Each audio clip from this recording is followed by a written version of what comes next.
শুভ সকাল বন্ধুরা, সবাই কেমন আছো? আজ দেখো সকাল সকাল উঠে পড়েছি, কারণ আজ যাবো একটু বাপের বাড়ি। অনেকদিন পরে বাপের বাড়ি যাচ্ছি। ঠিক আছে, আবার রেডি হয়ে এসে তোমাদের সাথে দেখা করছি।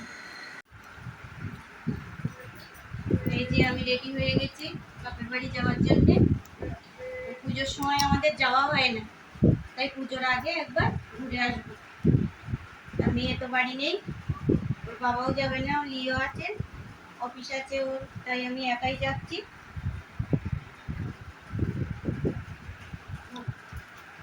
আর চার্জার এখন সবসময় আগে চার্জার নিতে হবে, চার্জার ভুলে গেলে হবে না।